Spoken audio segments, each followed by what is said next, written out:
वाकई मानते हैं कि इस देश का प्रधानमंत्री एक दिन कोई बुर्का पहनने वाली महिला हो सकती है? क्यों नहीं होना चाहिए, बराबर होना चाहिए। हो सकती है अगर उसमें काबिलियत है। राहुल गांधी को आप कितना चैलेंजर मानते हैं? आप उन्हें कैसे देखते हैं? आपका असेसमेंट क्या है? मैं तो वो जानना चाहती हूँ। मैडम, मेरे परछाई से डरते हैं पूरे लोग, तो साथ कहाँ चलेंगे? अखिलेश यादव से कभी बातचीत होती है? नहीं, खाली वो कभी दिखते तो मुस्कुरा लेते, मैं भी मुस्कुरा देता हूँ, और क्या है, और कुछ नहीं। मैंने आपके पहले ही इंटरव्यू के सवाल में कहा था कि अगर आप कोई भी पॉलिटिकल पार्टी ये समझ रही है कि ये मेरे गुलाम है, ये दरी बिछाएंगे और इनके पास कोई विकल्प नहीं है, वो गया जमाना, आप भूल जाइए उस बात को। अब्दुल अब दरी नहीं बिछाएगा। मुंबई का जो चुनाव था उसमें बातें ऐसी हुई लुंगी पुंगी की। जनता ने वोट डालकर सबकी पुंगी बजा दी, जनता ने बता दिया। ओवैसी साहब, आदाब और बहुत बहुत मुबारक आपको। 114 सीटें पूरे महाराष्ट्र में और बीएमसी में भी आपकी एंट्री। झंडे गाड़ रहे हैं आप, ये मैसेज किसको दे रहे हैं?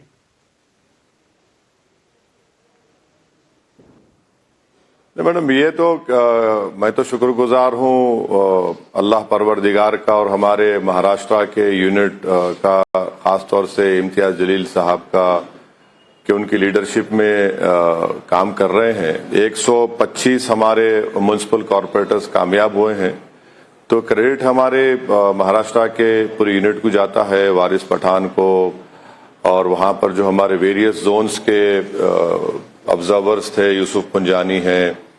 तो मैसेज क्या है मैडम? मैसेज यही है कि जनता ने हमको वोट दिया है और हम उनके शुक्रगुजार हैं और हमारे पे जिम्मेदारी बढ़ती है। अब ये तो अच्छी बात है कि इससे जमहूरियत मजबूत होगी, लोगों में और एतमाद बढ़ेगा डेमोक्रेसी के ताल्लुक से, और बस यही हम कह सकते हैं। आपको लगता है डेमोक्रेसी महफूज है, सेफ है? क्योंकि विपक्ष के जितने नेता हैं वो कह रहे हैं डेमोक्रेसी खतरे में है, वोट चोरी हो गया फिर से। आपको लगता है वोट चोरी हुआ?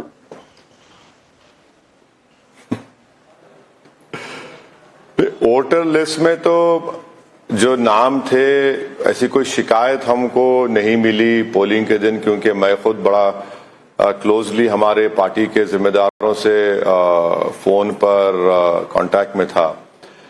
तो वोटर लिस्ट में तो कोई मेरे को ऐसा कोई डेलिबरेटली नाम काटा गया वो तो नजर नहीं आया।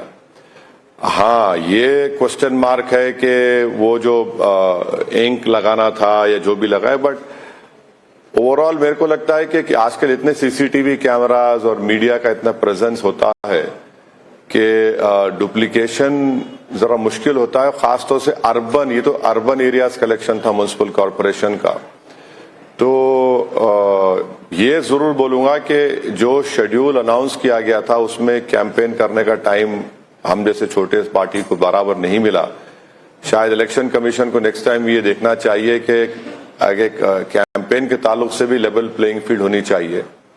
तो अब जो लोग इल्जाम लगा रहे पूरे इलेक्शन प्रोसेस के बारे में, तो फिर उनको कुछ कोरॉबोरेटिंग एविडेंस देना चाहिए लोगों को। राहुल गांधी ने तो ट्वीट करके कहा कि सरकार जो है वो गैसलाइट कर रही है देश की जनता को, खास करके जेन जी को।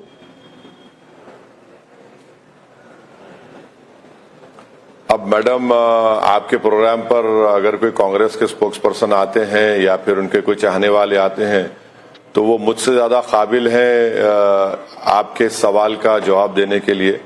मैं इतना काबिल आदमी नहीं हूं किसी और पार्टी के ताल्लुक से बोल सकूं।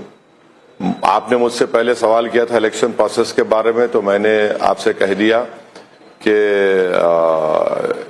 वोटर लिस्ट में तो मुझे कोई प्रॉब्लम नजर नहीं आया। हाँ, ये जरूर है कि पैसों का बड़ा एक मामला होता है, उसको तो रोकने की बहुत जरूरत है, वो तो एक कंटिन्यूसली उस पर मॉनिटरिंग की जरूरत है। तो मैं इतना ही कह सकता हूँ। असदुद्दीन ओवैसी साहब, जो कांग्रेस के नंबर हैं बीएमसी में, आपकी जिस तरह से ग्रोथ हुई है बीएमसी में, 100% की ग्रोथ नजर आई है आपकी, और 114 सीटें पूरे महाराष्ट्र में। आप क्या संदेश देखते हैं, क्योंकि आपकी पार्टी के कुछ लोग समाजवादी पार्टी को भी मैसेज दे रहे हैं, कांग्रेस को भी मैसेज दे रहे हैं, आपका क्या मैसेज है?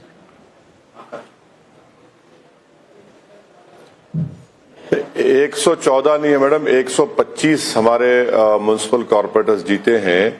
मुंबई में हमारे 8 कॉर्पोरेटर जीते हैं। शिवाजी मानकुड असेंबली कॉन्स्टिट्यूंसी में 8 वार्ड में से 6 हम लोग जीते और 2 चीता कैंप में हम लोग जीते और बहुत से मुकामात पर हम लोग सेकंड आए। अब मैसेज क्या है मैडम? मैसेज जनता मैसेज दे रही है ना, कि जनता आवाम में हमारी पार्टी के ताल्लुक से ज्यादा एतमाद और कॉन्फिडेंस है और उनको लगता है कि हम लोग उनके दिलों में जो बात है, जो उनकी फिक्र है, उनकी एप्रीहेंशंस हैं, हम उसको एड्रेस कर रहे हैं। और फिर उनको ये भी लगता है कि उनके जो सिविक कम्युनिटीज का जो प्रॉब्लम है, जो दूसरी पार्टीज उसको टेकअप नहीं की सही तरीके से, उसको हल नहीं किया उनकी तकालीफ को।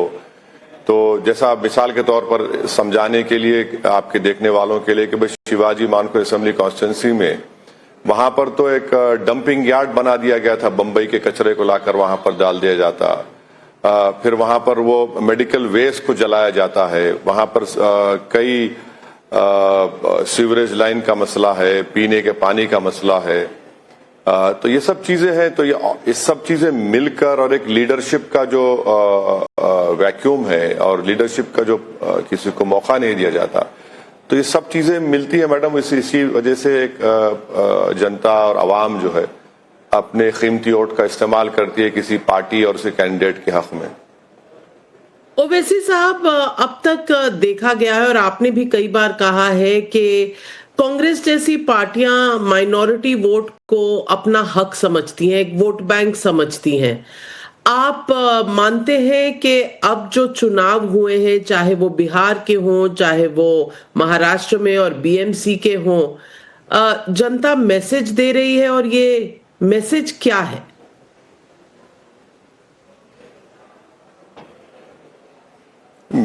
ये अगर कोई पॉलिटिकल पार्टी समझती है, बशमूल मेरी पार्टी के, और मैं अपने आप को भी उसमें शामिल करता हूं, कि आपका एक कैप्टिव वोट बैंक है, तो किसी का कैप्टिव वोट बैंक नहीं रहा।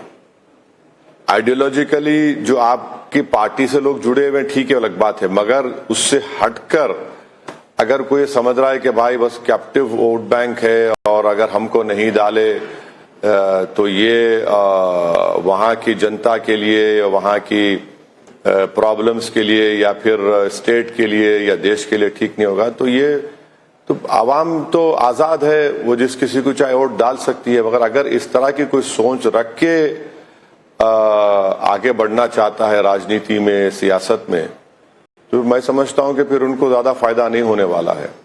और हम लोग देख चुके कि बिहार में, आपने सही एग्जाम्पल दिया बिहार का।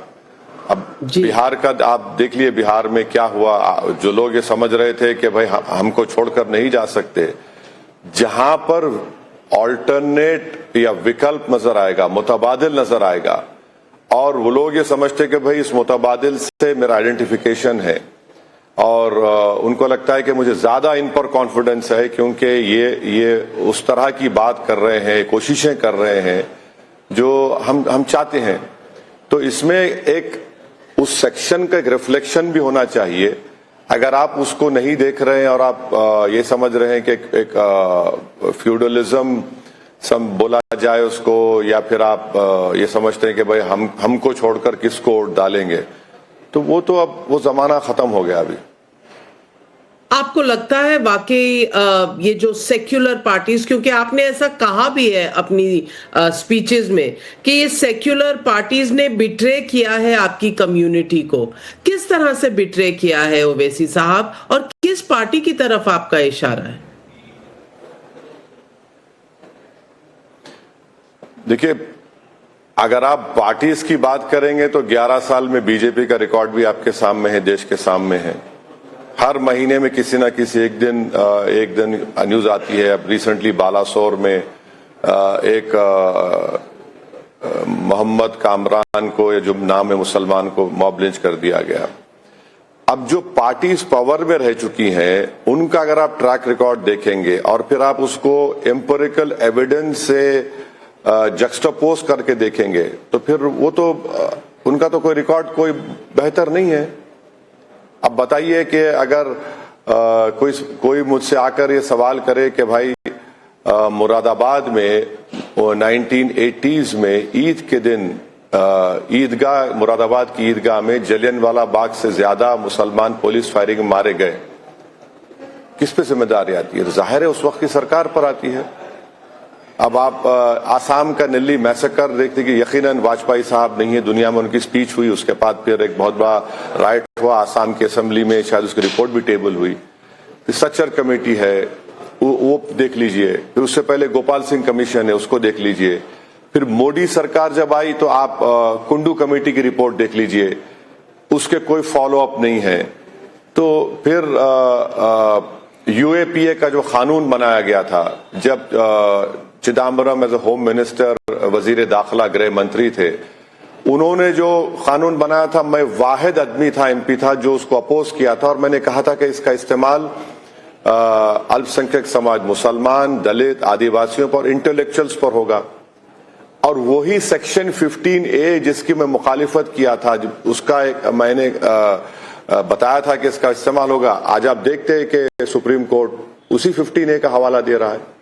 फिर 2019 में अमित शाह ने यूएपीए को और स्ट्रिंजेंट और खराब कर दिया, तो तमाम सेक्युलर पार्टी उसका तायद किए। मैं और हमारे उस वक्त इम्तियाज जलील थे, उसके एक एक सेक्शन के खिलाफ हमने, इंट्रोडक्शन के खिलाफ उसको अपोज किया।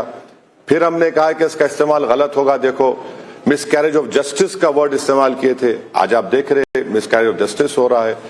तो पॉलिटिकल लीडरशिप का वैक्यूम है।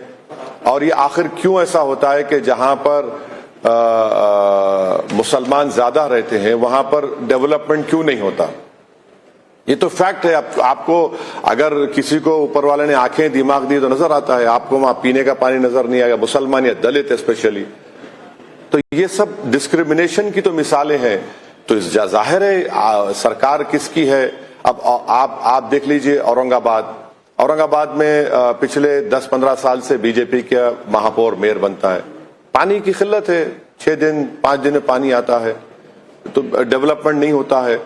तो ये सब चीजें बड़े इंपॉर्टेंट है, और खास तौर से म्युनिसिपल कॉरपोरेशन के या लोकल बॉडी के इलेक्शंस में। ओवैसी साहब, मैंने सवाल पूछा था कि आपका स्टेटमेंट था कि सेक्युलर पार्टीज ऐसा करती हैं, आप बीजेपी को सेक्युलर मानते हैं? नहीं मैडम, आपने पार्टीज की बात की थी, तो सेक्युलर भी है, कम्युनल भी है, मगर जो पॉलिटिकल पार्टी पावर में है, और मैंने बीजेपी के बारे में बहुत कुछ बोला मैंने अपने भाषण में। ये अलग बात है कि आप सिर्फ उस एक पार्ट को उठाकर सवाल करें, आपका राइट है, मगर मैंने जो बात की थी, मैंने बताया इस बात को कि बीजेपी ने वक्फ के जैसा काला कानून बनाया। मैंने पूछा, बीजेपी जो 11 साल से सरकार में है, नौजवान बेरोजगार हैं, फिर महाराष्ट्र में ट्रिपल इंजन की सरकार है, उस पर तो सब पर मैं किसी के से अपील कर रहा हूं कि मुझे वोट दो, तो मेरा जिम्मेदारी यह है कि मेरे मुकाबले में बीजेपी भी थी, शिंदे की शिवसेना भी थी, अजीत पवार भी थे, कांग्रेस भी थी, शरद पवार साहब के एनसीपी भी थी, कोई हमारा रेबल कैंडिडेट भी खड़ा हो गया। तो मुझे तो सब चीज बयान करना पड़ेगा ना, ताकि वो लोग जब वोट डालने जाए तो उनको मैं कन्विंस करूं कि भाई आप मुझे वोट क्यों डाल रहे हैं। तो जाहिर है ये तो सब पार्टी बोलती, मैंने भी किया वो काम। वैसे साहब, कुछ लोगों का कहना है कि ये जो AIMIM की बढ़ती पॉपुलैरिटी है, आपकी बढ़ती सीटें हैं देश के अलग अलग भागों में, ये एक वरिंग ट्रेंड है, चिंता का विषय है, क्योंकि इससे देश की पॉलिटिक्स और पोलराइज होगी। एक तरफ हिंदुत्ववादी बीजेपी और दूसरी तरफ आपकी AIMIM। ऐसे लोगों को आप क्या जवाब देंगे? नहीं, ये लोग तो मेरे को लगता है कि मेरा जवाब देना इन लोगों के लिए बेकार है, क्योंकि इनके आप किसी को एजुकेट कर सकते हैं इनके इग्नोरेंस को दूर करने के लिए। अब ये लोग एरोगेंस भी हैं, गुरूर में डूबे हुए हैं, और गाफिल भी हैं, इग्नोरेंट भी है। तो मैं क्या जवाब दे सकता हूं? एक तरफ तो हम कहते हैं कि भाई हमारी लोकशाही डेमोक्रेसी जो है पार्टिसिपेटिव फॉर्म ऑफ डेमोक्रेसी की है। संविधान प्लुरलिज्म डाइवर्सिटी की बात करता है। संविधान का जो प्रियम्बल है वो लिबर्टी इक्वालिटी जस्टिस फ्रेटर्निटी की बात करता है। अब जब एक पार्टी संविधान देने वालों को के एस्पिरेशंस को, बाबा साहब ने जो टूल्स हमको दिए, अगर हम उसको यूज करके पॉलिटिक्स में को आकर हिस्सा ले रहे हैं और जनता अपने वोट का इस्तेमाल कर रही है, और सबसे बड़ी बात यह है कि ये एक वेंटिलेटिंग पॉइंट भी तो है कि अगर कोई फ्रस्ट्रेटेड अपने घर में बैठ जाएगा तो क्या वो ठीक रहेगा? वो अपनी पसंद का इजहार कर रहा है, बोल रहा है कि मुझे ये पार्टी पसंद नहीं, मुझे ये पसंद है, मैं वोट दूंगा। मेरे खिलाफ भी वोट देते हैं। तो अगर आप डेमोक्रेसी को ये चाहेंगे कि नहीं सिर्फ एक्स को वोट दो तो ही देश का फायदा होगा, वाई को मत दो, तो भाई फिर आप नॉर्थ कोरिया स्टाइल में डेमोक्रेसी करिए। जब आप फ्रेटर्निटी की, जस्टिस की, पार्टिसिपेटिव फॉर्म ऑफ डेमोक्रेसी की हम लोग सब बात करते हैं कि भाई हमारे बुजुर्गों ने जो संविधान बनाया है कॉन्स्टिट्यूएंट असेंबली में, उनके ख्वाब को पूरा करना है, तो बुरी बात क्या है? अगर इस देश की पार्लियामेंट में बैकवर्ड क्लास के हर समुदाय का एमपी अपर कास्ट के बराबर हो गया, तो फिर मुसलमान एमपी क्यों नहीं हो रहे? सिर्फ 4% है। तो अगर ग्राउंड लेवल पे अगर कोई लीडरशिप डेवलप हो रही है तो इससे हमारी डेमोक्रेसी मजबूत होगी। मैं तो कोई आसमान की बात तो नहीं कर रहा हूं, चांद सितारों की बात नहीं कर रहा हूं, मैं तो देश की बात कर रहा हूं। तो ये जो इनका जो एरोगेंस है कि भाई नेशनलिज्म के ठेकेदार हम हैं, कोई दूसरा बोलता है कि सेकुलरिज्म के ठेकेदार हम हैं, तो भाई मुबारक हो, आपकी दुकान आप चमका लीजिए। बल्कि आप दुकान मत चमकाइए, बल्कि आप किसी रोड पर बैठ जाइए, एक नोटरी का कागज लेकर के, जो आओ मैं तुम्हारे मुंह को चिपका दूंगा चेहरे को कि तुम सेकुलर हो, तुम राष्ट्रवादी हो। तो ये तो नहीं हो पाएगा ना। आप कैसे किसी के दिलो दिमाग पर कंट्रोल कर सकते?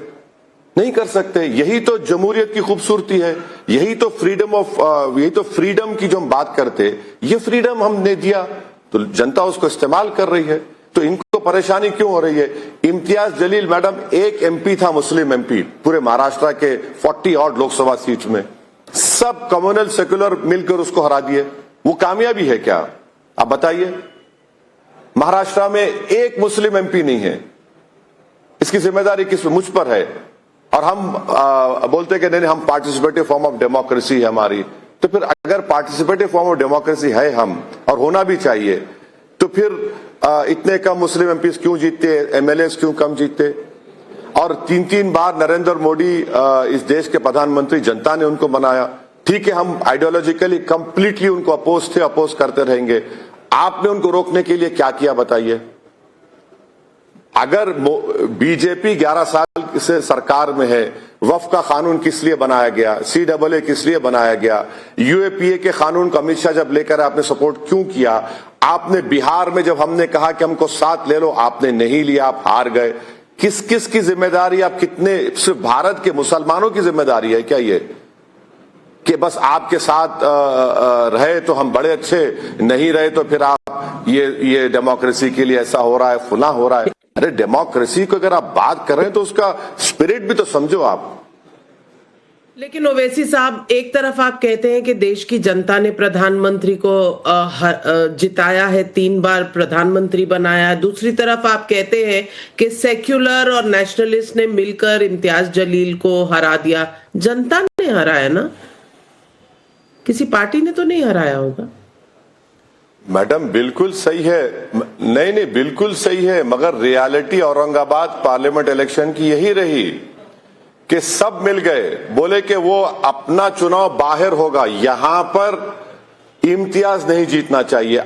मैं आपको बता रहा हूं कि आप कभी आइए औरंगाबाद को, आप माशाल्लाह से आप ज़हीन हैं, आप देख लीजिए, आप यकीन मत करिए मेरी बात का। सबको एक ही फिक्र थी, बस इम्तियाज नहीं जीतना चाहिए। वो उन्होंने किया। हर जगह ऐसी होता है। अगर भारत की पार्लियामेंट में जितने मुसलमान एमपीज हैं बशमूल मेरे, अगर 30-35% के ऊपर मुस्लिम वोटर है तो जीत रहे हैं, वरना कहां जीतते हैं। अच्छा, बीजेपी के पास तो खैर बीजेपी तो ओपनली बोल दी कि हम टिकट भी नहीं देंगे किसी को, तो अब जो दे रहे हैं फिर वो उनका तो काम है ना।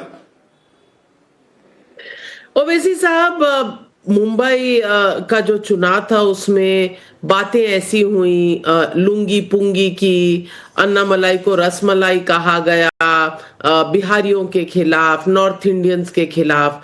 आप इन सारे बयानों को कैसे देखते हैं?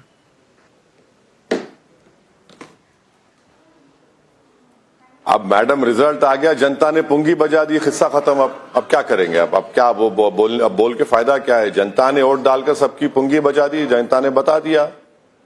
अब जिसको जो बजाना है बजाइए, पर 15 तारीख को जाकर उन्होंने बटन दबाकर अपनी पसंद नापसंद का इजहार कर दिया। लेकिन एक जगह ऐसी थी आकोट नगर जहां पर बीजेपी और एआईएमआईएम का एक टाई अप हो गया, जनता ने वो भी देखा इस चुनाव में। ये कौन सा फिक्स्ड मैच था ओवैसी साहब, ये समझा दीजिए। बिल्कुल, हमने आकोट के हमारे 5 म्युनिसिपल कॉर्पोरेटर्स ने पहले एक गठ बना था, उसमें उनका ये बोलना था, हमारे पार्टी प्रेसिडेंट इम्तियाज जलील के, सर हमको नहीं मालूम था बीजेपी है। तो हमने कहा कि अब आप उस गलती को सही इस तरह से करिए कि आप अपने म्युनिसिपैलिटी में जाकर लेटर दीजिए कि आप उस ग्रुप से बाहर आ गए। मैंने अमरावती में उनसे मुलाकात की और कहा कि दोबारा कोई पार्टी के पॉलिसी डिसीजन आप नहीं लेंगे जब तक के यूसुफ पुंजानी जो हमारे वाइस प्रेसिडेंट है, उसके इंचार्ज है विदर्भा के, और इम्तियाज जलील से बात ना करें। इन्होंने क्या किया कि बीजेपी के एक नेता के बेटे को कोऑप्शन के मेंबर में सपोर्ट की, तो इम्तियाज जलील ने इमीडिएटली उन 5 को पार्टी से खारिज कर दिया। और हम स्ट्रांग मैसेज दे रहे हैं कि अगर कोई इस तरह की हरकत करेगा तो हमारा पार्टी से उनसे कोई लेना देना नहीं होगा पार्टी का। तो ये ऐसा हुआ, हमने करेक्टिव स्टेप्स लिए हैं और उनको पार्टी से खारिज कर दिया। अब बंगाल में चुनाव आने वाले हैं, तमिलनाडु में है, असम में है और फिर अगले साल उत्तर प्रदेश में। ओवैसी साहब, यहाँ की पार्टियां थोड़ा आपकी तरफ बड़ी गौर से देख रही हैं, थोड़ा घबरा भी रही। ममता बनर्जी महाकाल मंदिर बना रही हैं, हर हर महादेव कर रही हैं। कल अखिलेश यादव साहब जगन्नाथ मंदिर गए हुए थे। क्या इनको वोटों का आपकी तरफ जाना, खास करके माइनॉरिटी वोट आपकी तरफ जाने का डर है, जो अब वापस हिंदू वोटों की तरफ जाने की कोशिश कर रहे हैं? देखिए, यही तो प्रॉब्लम है। आप अगर मुझसे हमदर्दी के और वफा की बातें करते हैं तो जमीन पर क्या हो रहा है? क्या मेरी क्वालिटी ऑफ लाइफ में इंप्रूवमेंट आया है? क्या सिविक एम्यूनिटीज में इंप्रूवमेंट आया है? क्या आपने कुछ सेम्बलेंस ऑफ मुस्लिम लीडरशिप को मौका दिया है वहां पर, या सिर्फ उनको इस्तेमाल करते हैं? तो जमीन पर क्या है? जमीन पर कुछ नहीं है। अब जहां तक बंगाल का सवाल है, हमारे पार्टी की तरफ से आदिल हसन साहब वहां पर गए, 4-5 दिन वो रुके। मेरी मैडम आज शाम में या कल उनसे तफसीली बातचीत होगी, फिर हम लोग डिसीजन लेंगे। जहां तक यूपी का सवाल है, हम बराबर चुनाव लड़ेंगे और हमारी पूरी कोशिश होगी कि इस बार हमारे वहां से अच्छी तादाद में हमारे एमएलए या विधायक कामयाब हों। तो अब जहां तक अखिलेश यादव साहब का सवाल है, उन्हीं के एमएलए शिवाजी मानकुट में 8 वार्ड में से 6 हम जीते। असेंबली इलेक्शन में, विधानसभा के चुनाव में जो वहां पर जनाब अबू आसिम साहब को वोट मिले थे, उससे 20,000 बढ़ के हमको वोट मिले। तो ये तो समाजवादी पार्टी के लोगों को एक पैगाम है, हम बराबर जाएंगे, लड़ेंगे इलेक्शन। क्योंकि मैडम, आप मेरी बात का यकीन मत करिए, आपके किसी रिपोर्टर को बोलिए कि जब वक्फ का बिल डिबेट हो रहा था, अखिलेश यादव की स्पीच क्या थी? वक्फ के ऊपर कुछ बोल ही नहीं पा रहे थे, वो कुछ बोल ही नहीं पा रहे। अगर ये उनका कैजुअल एटीट्यूड होगा पूरा देश देख रहा है, खासतौर से मुस्लिम समाज देख रहा है कि ऐसा कानून बनने जा रहा था जिससे हमको एप्रीहेंशन है और सही साबित होगा कि मस्जिद, दरगाह, खान सब छीन ली जाएंगे। आप उनकी स्पीच देख लीजिए, इतना कैजुअल एटीट्यूड उनका रहा है। तो ये जो कैजुअलनेस है इसलिए होता है कि भाई ये कहां जाएंगे मुझे छोड़कर, तो मालूम हो जाएगा। मैंने आपके पहले ही इंटरव्यू के सवाल में कहा था कि अगर आप कोई भी पॉलिटिकल पार्टी ये समझ रही है कि ये मेरे गुलाम है, ये दरी बिछाएंगे और इनके पास कोई विकल्प नहीं है, वो गया जमाना, आप भूल जाइए उस बात को। अब्दुल अब दरी नहीं बिछाएगा, ये तो बिहार के चुनाव में आपने बिल्कुल साफ कर दिया था। लेकिन आप वाकई मानते हैं कि इस देश का प्रधानमंत्री एक दिन कोई बुर्का पहनने वाली महिला हो सकती है? क्यों नहीं होना चाहिए, बराबर होना चाहिए। हो सकती है, अगर उसमें काबिलियत है, जनता उसको पसंद करती है और वोट डालने के लिए तैयार है, तो क्यों नहीं। भैया यही तो खूबसूरती है भारत के संविधान की और भारत देश की। यकीनन आज यहां पर फिरका परस्ती और नफरत की एक दीवारें खड़ा कर दी गई, मगर कब तक रहेंगी नफरत? नफरत तो खत्म होगी ना। और देखिए, सबसे बड़ी बात यह है कि हमारा संविधान इस बात की इजाजत देता है। हमारा संविधान तो पाकिस्तान की तरह नहीं है कि एक ही समुदाय, रिलीजन का हो तभी आप बन सकते हैं, वो तो नहीं है। ये तो एक थ्योरेटिक कंट्री नहीं है अब तक। तो जब संविधान इजाजत देता है और जब हम बात करते हैं, भाई मैं मानता हूं मुसलमान समाज में मुस्लिम लड़कियों का ड्रॉप आउट रेट ज्यादा है, बहुत से सोशल इवल्स का भी शिकार होती हैं। तो अगर ये ऐसा होता है, मेरा ख्वाब है, मेरी कोशिश है और मुझे यकीन है कि शायद मैं जिंदा ना रहूं, आप ना रहें, मगर ये देश के लिए बड़ा तारीखी दिन होगा जब होगा इंशाअल्लाह ये, और उससे देश की मिसालें दी जाएंगी। क्या बुरी बात क्या है उसमें? राहुल गांधी को आप कितना चैलेंजर मानते हैं मोदी के बनाम? वो लीडर ऑफ अपोजिशन है और हम तो सिर्फ इस पॉइंट पर इतना कहूंगा कि वो लीडर ऑफ अपोजिशन है, तो लीडर ऑफ अपोजिशन अगर हैं तो सबको साथ में वो जो पूरे अपोजिशन के एलओपी हैं वो। अब वो कितने काबिल हैं, क्या है मैडम, ये देखिए, ये तो कांग्रेस पार्टी के जिम्मेदार आपको बताएंगे, मगर मैं तो मानता हूं कि वो लीडर ऑफ अपोजिशन है। पर अगर आप उनके साथ चलने को तैयार हैं तो आपका भी तो एक असेसमेंट होगा। आप उन्हें कैसे देखते हैं, आपका असेसमेंट क्या है, मैं तो वो जानना चाहती हूं। अरे मैडम, मेरे परछाई से डरते हैं पूरे लोग, तो साथ कहां चलेंगे? क्यों परछाई से डरते हैं? आपसे कभी बातचीत नहीं होती? अपोजिशन में रहकर कभी बातचीत नहीं हुई आपकी राहुल गांधी से? नहीं, मेरी उनसे एक मर्तबा बातचीत हुई थी 2004 में, जब यूपीए की सरकार में जब गवर्नमेंट फॉर्मेशन हुआ था, तो मोहतरमा सोनिया गांधी साहिबा के घर पर वो एक मर्तबा उनसे बातचीत हुई। उसके बाद कोई मेरी बातचीत नहीं हुई। 22 साल से कोई बातचीत नहीं? तब तो आप यूपीए के हिस्से थे। अरे मैडम, आप सपोर्ट कर, अरे मैडम, आप ऐसा बोल रहे हैं जैसा कि मैं अपने घर में बीवी से नहीं बात कर रहा हूं। क्या बात है मैडम? अरे मेरी बीवी से भी रोज बातचीत होती है, वो काफी है मेरे लिए। और वो अगर वो नहीं बात करा तो मुझ पे परेशानी आती है, तो मैं उसमें खुश हूं। आप ऐसा मत बोलिए। नहीं बिल्कुल, लेकिन आप चाहते हैं कि करके मुझे परेशान मत करिए। लेकिन अगर ऑपोजिशन को स्ट्रांग होना है, मोदी को अपोज करना है, तो आपको लगता है कि कभी राहुल गांधी को फोन उठाकर आपसे बात करनी चाहिए? मैडम देखिए, वो आजाद हैं, वो उनका प्रेरोगेटिव है, वो क्या करेंगे नहीं करेंगे वो उनका काम है। मेरा जो काम है, आप मेरा ट्रैक रिकॉर्ड उठाकर देख लीजिए, चाहे वो 2004 में भी जब मनमोहन सिंह की सरकार ने यूएपीए का गलत कानून लाया, मैंने उसको टूथ एंड नेल अपोज किया था, वोट दिया उसके खिलाफ मैंने।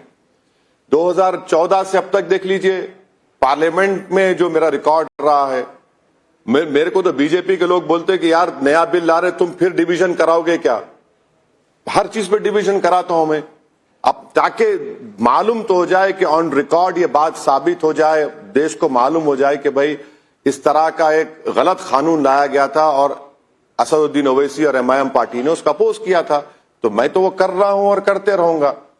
अब दूसरे क्या कर सकते हैं, क्या नहीं करेंगे, तो मैडम ये तो नहीं होगा ना कि अब किसी के फिराक में कब तक हम बैठे रहेंगे। अपना जो काम है हम करेंगे। अखिलेश यादव से कभी बातचीत होती है?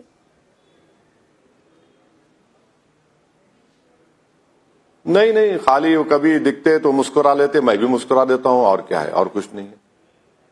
चलिए, मुस्कुराहटों का तांता बना रहे। चंद्रशेखर आजाद रावण है जी। हाँ, नहीं ये देखिए, मुस्कुराहटें भी जो होती है ना मैडम, बात सियासी होती है, बात दिल से होती है। तो वो नहीं मालूम कौन सी मुस्कुराहट है। तो हम तो जेन्युइन तरीके से कोई देखकर हमको मुस्कुराया तो हम मुस्कुराते हैं। बाज लोग अपना मुंह फेर लेते हैं हमको देखकर, तो मुझे कोई फर्क नहीं पड़ता। ओवैसी साहब, बस जाते जाते एक ही सवाल अब पूछूंगी। सवाल मेरा यह है कि आप पर आरोप लगते रहते हैं कि आप जब भी इलेक्शन लड़ते हैं तो कुछ सीटों पर लड़ते हैं, कुछ वोट काटने के लिए लड़ते हैं ताकि असल में फायदा बीजेपी को हो। इस आरोप में, इस इल्जाम में कितनी सच्चाई है? सब बकवास है, कोई सच्चाई नहीं है। मैं तो कहूंगा कि आप कभी एक दिन डिबेट करवा लीजिए, जो मुझ पर इल्जाम लगा रहे उनको बुला लीजिए, मैं भी बैठता हूं। 5 मिनट में उनको अपना बोरिया बिस्तर बगल में रख के भागना पड़ेगा। ये चुनाव लड़े क्यों नहीं लड़ेंगे भाई? आप परभनी में हम चुनाव लड़े, हम एक ही सीट जीत पाए। कांग्रेस वहां पर अपना मेयर बनाने जा रही है, तो इसमें मैं क्यों रू? आप बिहार में हम तैयार थे, आप नहीं आए। आप 60 सीट लड़कर 6 जीतते, मैं 29 लड़कर रावण के साथ और हमारे यूपी के जो नेता हैं स्वामी उनके साथ गए, हम लोग लड़े। तो अब ये नुकसान हो रहा है, फायदा हो रहा है, ये कब तक चलेगा? ये चुनाव है। आप देखिए, प्रॉब्लम क्या है ना कि आप जनता को, आवाम को जो क्रेडिट देना, जो उनको इज्जत देना आप नहीं देना चाहते। इससे इस तरह के सवाल जो लोग उठा रहे हैं, पॉलिटिकल सियासी पार्टी के जिम्मेदार, वो अपना और नाम खराब कर रहे हैं। वो जनता को, उनको जो इज्जत मिलना चाहिए, जो भाई आप उनको इंसान समझिए, उनको फ्रीडम है, उनका वो पसंद का इजहार कर रहे हैं, आप उसको तो इज्जत दीजिए, कम से कम उसको एक्सेप्ट करिए। आप नहीं करेंगे तो ठीक है, कोई बात नहीं। मैं तो अपना सफर जारी रखा हूं, जारी हम लोग आगे बढ़ेंगे। और मुझे तकलीफ इस बात की है, मैंने इम्तियाज जलील से शिकायत भी की कि तुमने मुझे वेस्टर्न महाराष्ट्र में मेरा प्रोग्राम हम लोग क्यों नहीं बनाए। अगर वेस्टर्न महाराष्ट्र में मेरा प्रोग्राम बनाते और मुंबई में और मेरे प्रोग्राम बनाते, तो मैं इम्तियाज की तारीफ भी कर रहा हूं। इम्तियाज ने बड़ी मेहनत की, बहुत इल्जामात और बोचार के इसमें सामना किया। मैं इम्तियाज को बोला, मिला यार तुम ये क्यों कह रहे, बंबई मुझे और भी जाते। तो उनका बोलना सही था, टाइम कम मिला, वरना मुझे और टाइम मिलता तो मैं और जगह जाता था। मुझे तकलीफ इस बात की है कि मैं पूरे वेस्टर्न महाराष्ट्र में और मुंबई में ज्यादा वक्त नहीं दे सका, मगर मेरे भाई और हमारे बलाला, वारिस पठान सब मेहनत किए। तो मगर और हमको करना, हम करेंगे, क्यों नहीं करेंगे? ओवैसी साहब, बंगाल पर कितना निशाना है, असम पर कितना?